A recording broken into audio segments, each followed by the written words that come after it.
Bonjour à tous, j'espère que vous allez bien. Aujourd'hui, c'est l'épisode 3 de la série À la rencontre d'eux. Donc, j'ai décidé d'aller à la rencontre de Khadija Camara, qui est une créatrice d'un salon de coiffure et une coiffeuse qui s'appelle Private Salon. Donc, c'est un salon à l'abri des regards exclusivement féminin situé à Créteil. Venez avec moi.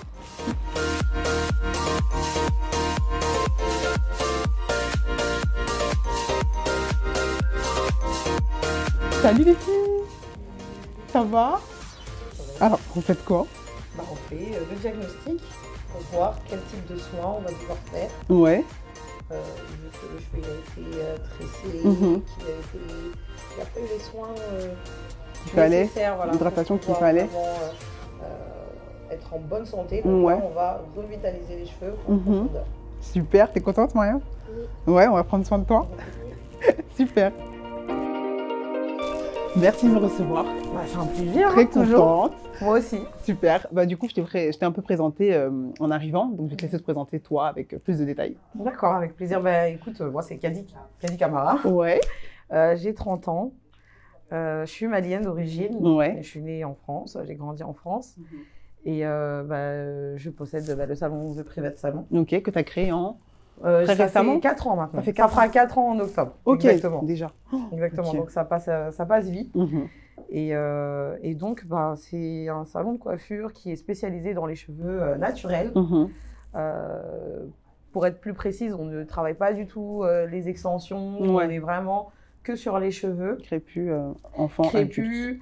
Alors après, on a des clientes qui ont d'autres textures, mais en tout cas, on a En l'essentiel de majorité- notre clientèle qui est afro. Ouais, d'accord. On est vraiment spécialisé de base sur les soins. Mhm. Et on fait d'autres techniques comme les couleurs, les coupes, les lissages. On fait plein de choses. Il faut que la cliente elle puisse avoir le choix Au niveau des coiffures, au niveau des coiffures des soins, pour ses cheveux. Voilà, elle des voudrait, soins. Exactement. avoir Là, ses cheveux, d'accord. beaucoup Ok. de soins différents. D'accord. Le but, c'est que vraiment chaque soin soit adapté à Son un besoin, type en de fait. cheveux aussi. Exactement. Donc, c'est vrai qu'on a pas mal de soins différents. Et en fonction du besoin de la cliente, du diagnostic qui a été fait, on va être amené à conseiller la cliente à faire tel ou tel soin. Et du coup, en fonction du choix de la cliente, on partira sur la prestation, quoi. Ok. Et comment tu as commencé? Comment c'est parti tout ça? Écoutez, c'est parti d'une passion. Ouais. C'est parti d'une passion La coiffure. pour les cheveux. Ouais. J'ai eu envie d'apprendre à prendre soin de mes cheveux. À toi d'abord. Voilà, c'est Ok. ça. C'est-à-dire que ça faisait des années que je portais que des rajouts, que des extensions, que Moi des aussi. tâches.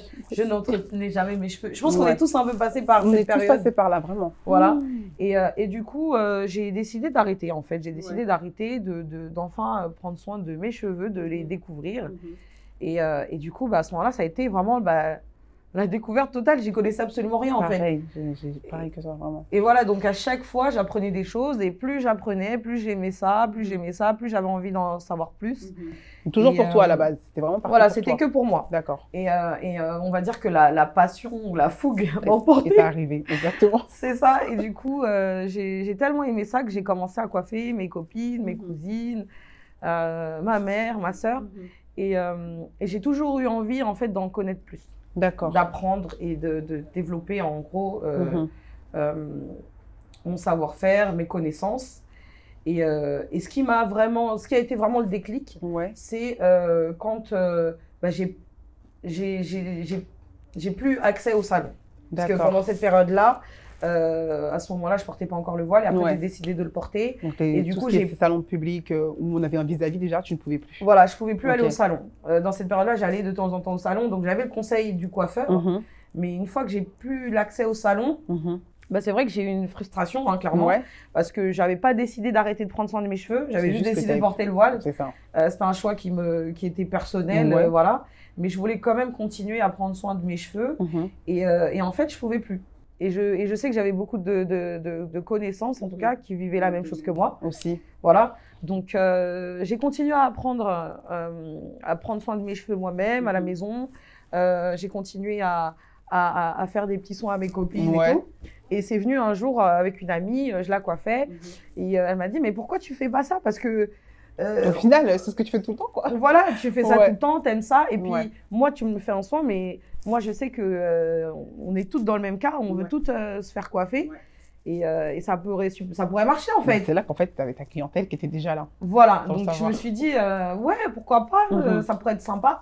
J'en ai parlé à ma mère, j'en ai parlé à mon entourage et elle m'a pas découragée, elle m'a même encouragée. Ouais. Elle m'a prêté de l'argent pour que je puisse m'acheter du matériel. C'était vraiment pour commencer, quoi. C'était un petit truc. Et du coup, c'est comme ça que ça a commencé. J'ai fait je me suis acheté du matériel. Ouais. Et j'ai commencé à faire des petits soins comme ça. À domicile, t'allais chez les gens ou Ouais, j'allais chez les gens. Je me déplaçais chez les gens.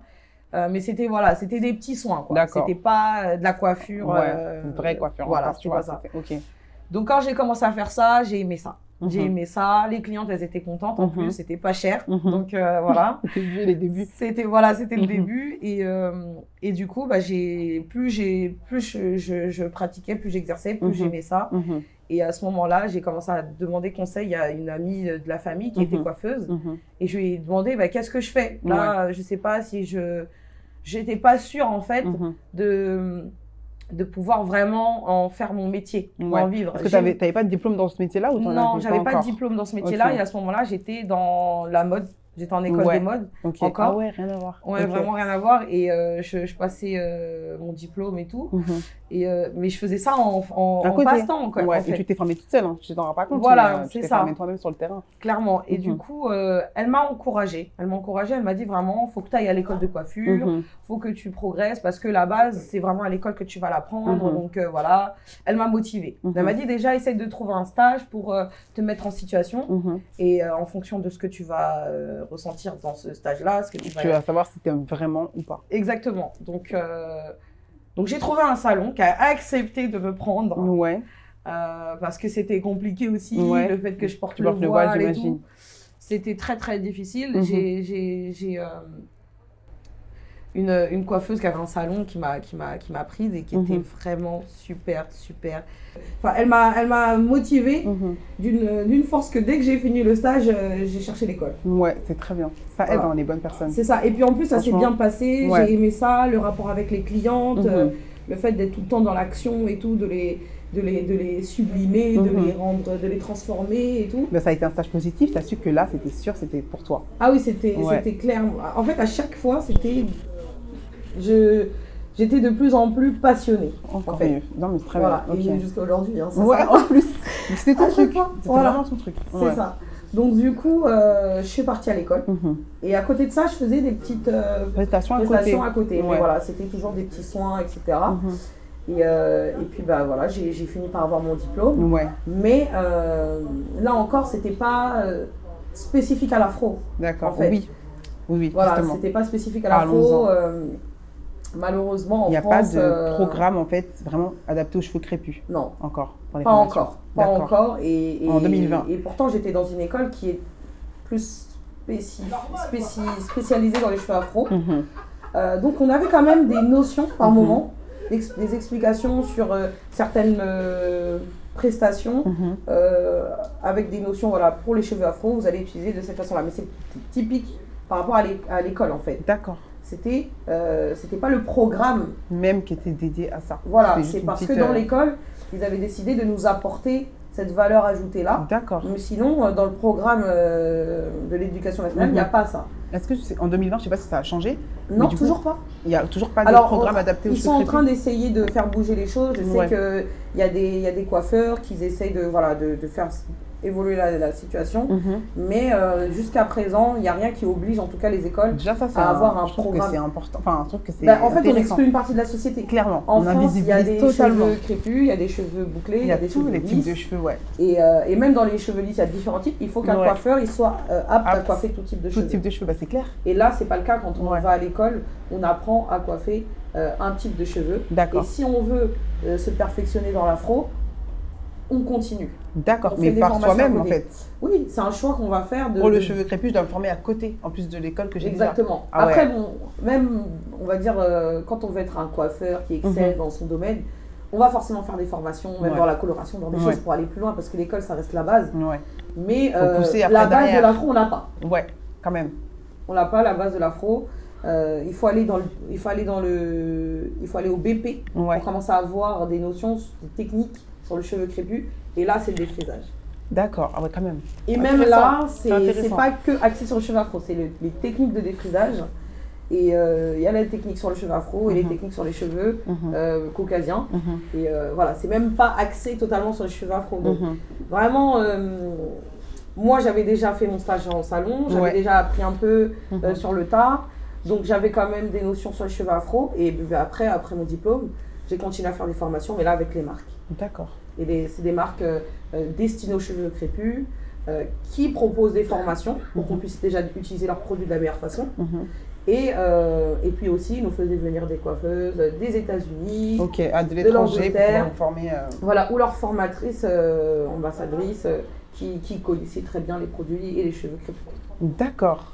Donc, c'est intéressant, parce que genre en France, il n'y a été, toujours pas les bases. Ah non. Ça peut expliquer pas mal de choses déjà, je trouve. Ah oui, clairement. Ah c'est ouais. pour ça qu'on se retrouve avec beaucoup de salons qui ne sont pas forcément formés aux cheveux crépus. Mais comment elles font, du coup, après, celles qui ont besoin de soins pour leurs cheveux crépus, c'est-à-dire toutes les femmes noires avec des cheveux crépus? Elles cherchent encore plus, c'est le bouche à oreille. Ouais. Souvent, c'est le bouche à oreille. Il y a, ah, t'es allé où? T'as des beaux cheveux, t'es allé où? D'accord. Ah, j'ai ce salon-là qui est là-bas. Et c'est pour ça que souvent, mes clientes, elles ne viennent pas des alentours, c'est pas juste local. C'est pas ma zone, c'est des clientes qui viennent un peu partout. De l'île de France, partout en île de France en fait. Dès qu'elles entendent parler, elles disent ah tiens, un salon qui connaît les soins, qui fait les cheveux crépus, j'ai envie d'apprendre à prendre soin de mes cheveux. Et d'ailleurs en ce moment il y a de plus en plus de femmes qui décident de se lancer et qui décident de reprendre soin de leurs cheveux, de réapprendre à connaître leurs cheveux, à s'aimer avec leurs cheveux. Ça compte. C'est bien, c'est tard, mais c'est bien. Et voilà, et ça me fait plaisir de me sentir utile en tout cas. C'est sûr que tu as un grand rôle à jouer à ce niveau-là. Voilà, et même au niveau des enfants, parce que je me dis, ces femmes-là, elles apprennent à s'occuper de leurs cheveux, c'est pour elles, mais c'est aussi pour leurs enfants, tu vois. Exactement. Par rapport aux petites clientes que tu reçois, justement, qu'est-ce que tu peux voir au niveau du rapport qu'elles entretiennent avec leurs cheveux? Alors, c'est vrai que pour la plupart de mes petites clientes, souvent quand elles arrivent, il faut tout revoir. Il faut tout revoir parce que souvent les mamans non plus ne connaissent pas forcément comment entretenir. Donc on revoit tout. On revoit comment entretenir, comment hydrater, même la façon de tresser, comment protéger les cheveux avant de dormir. Donc on revoit un peu tout. Et dans ces cas-là, des fois on propose même aux mamans qui ont du mal des abonnements pour leurs filles, pour qu'elles puissent venir régulièrement au salon. Pour qu'elles aient vraiment un suivi et qu'elles ne se sentent pas perdues. Dès qu'elles sont toutes seules. Voilà, parce que ça fait beaucoup d'informations dans un premier temps. Et c'est vrai que c'est assez compliqué tout de suite de se dire « Ah oui, je dois faire ça. Avec ce produit-là, etc. » Voilà. Et donc, quel âge à peu près, les petits clients? Alors, nous, c'est vrai qu'on a des clients qui sont très jeunes. Donc, à partir de 3 ans, on a des clientes. Jusqu'à 12 ans, on peut dire qu'on les considère encore comme des enfants. Entre 3 et 12. Mais on a des petites clientes de 3 ans. D'accord, vraiment enfant depuis voilà, mais moi je me dis plutôt... Tant mieux. Voilà, exactement. Ça, comme ça, dès l'enfance, elles prennent des bonnes résolutions, elles apprennent à aimer leurs cheveux, à voir que voilà, elles ont la possibilité de faire beaucoup de choses. Exactement. Elles peuvent les laisser naturelles, elles peuvent les laisser, elles peuvent sans forcément les sensibiliser, sans forcément passer par du défrisage, parce que nous, on ne défrise pas les petites filles. On ne défrise pas les petites filles, c'est un choix qui doit être pris par une adulte, parce qu'il y a des conséquences sur les cheveux. Voilà, à partir du moment où on défrise un cheveu, on va le sensibiliser. On va le sensibiliser, ça c'est un fait. Même aujourd'hui, il y a des techniques qui sont qui sont améliorées. C'est pas les mêmes qu'il y a 20 ans. Les assouplissants maintenant. Voilà, mais quoi qu'il arrive, c'est un traitement chimique qui va sensibiliser les cheveux. Et donc c'est un choix qui doit être fait par une adulte qui sait que elle va devoir du coup mettre en place dans sa routine un entretien qui sera plus poussé. Forcément. Sinon, plus hydraté que la base. Sinon il y aura de la casse. Voilà. Et une enfant, elle ne peut pas faire ce choix-là. Donc c'est un parent qui doit le faire. Mais nous, on ne défrise pas les enfants. Donc on va leur proposer des soins, etc.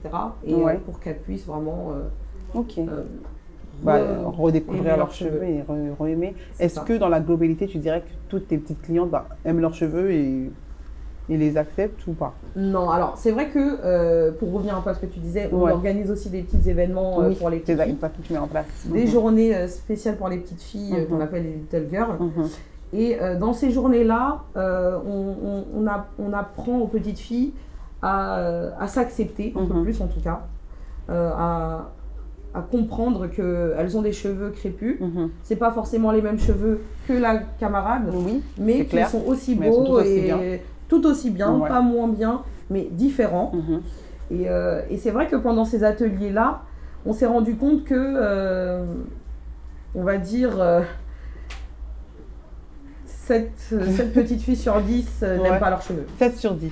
7 sur 10 n'aiment pas leurs cheveux. C'est énorme. C'est énorme. C'est énorme. Et en fait, c'est vrai que ça nous a vraiment choqués. Voilà, ça nous a choqués.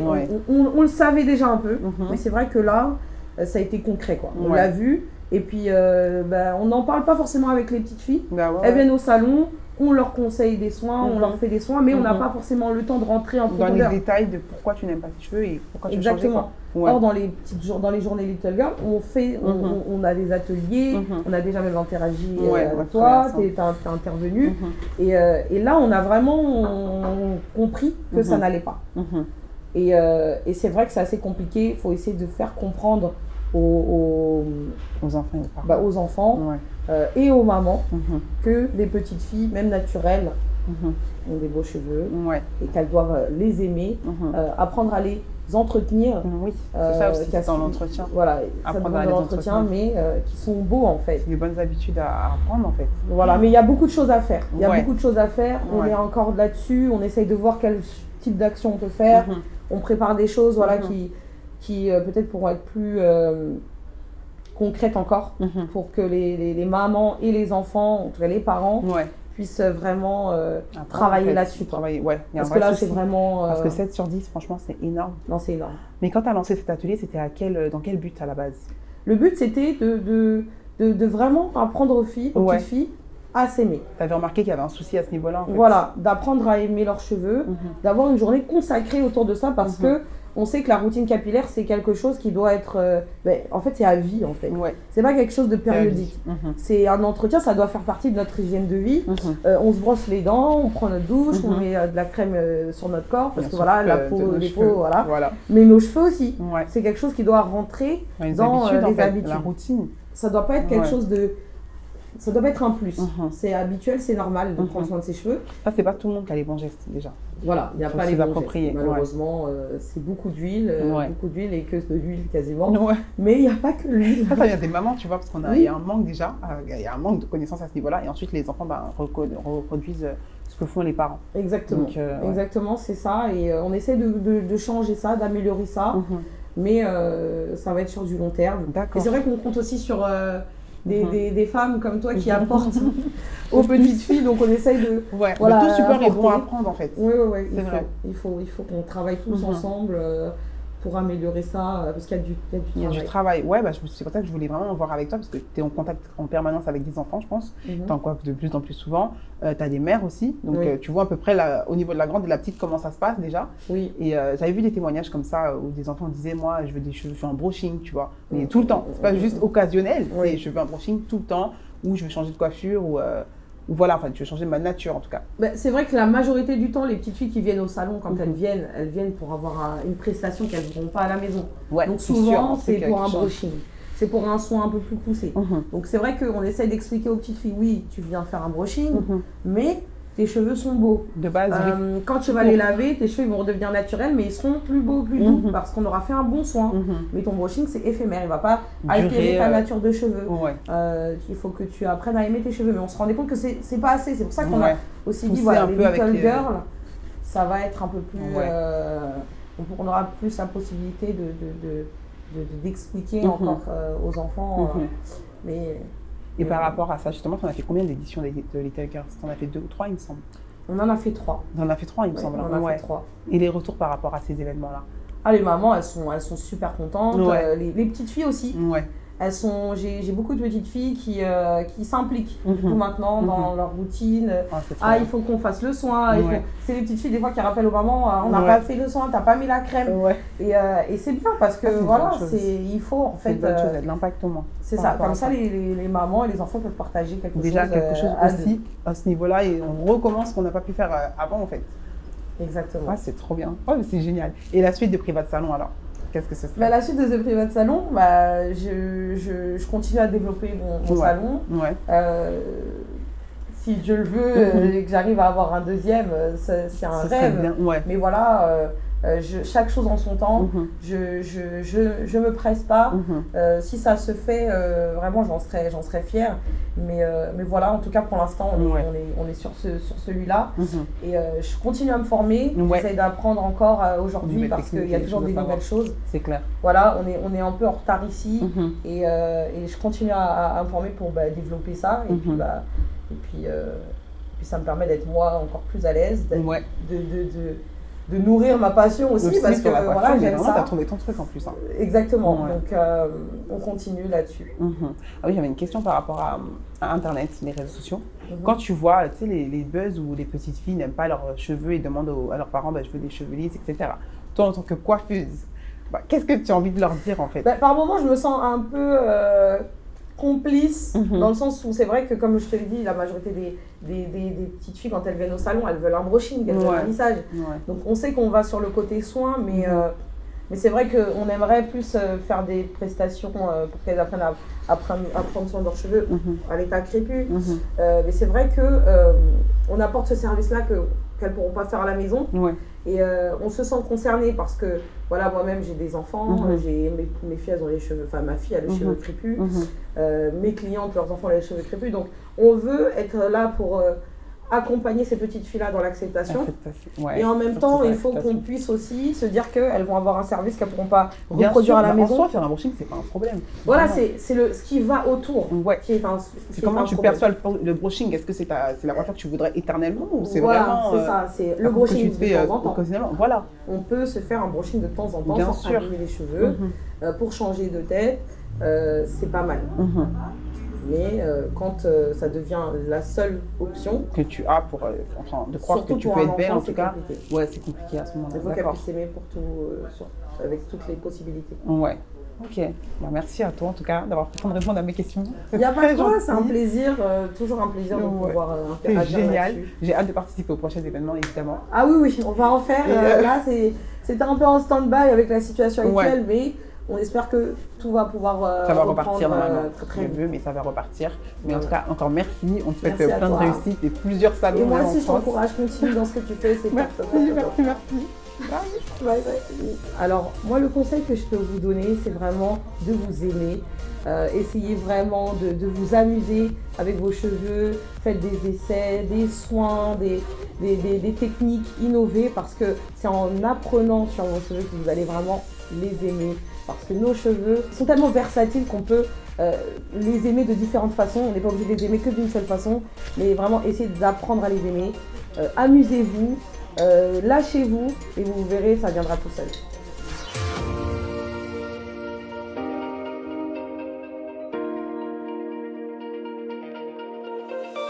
Cette question de l'exclusion, elle se matérialise par un accès plus coûteux à la beauté, c'est-à-dire qu'en fait, en tant que femme noire, on doit fournir des efforts supplémentaires pour se sentir belle. Et en fait, cette question de la beauté, on voit que c'est une question politique en fait.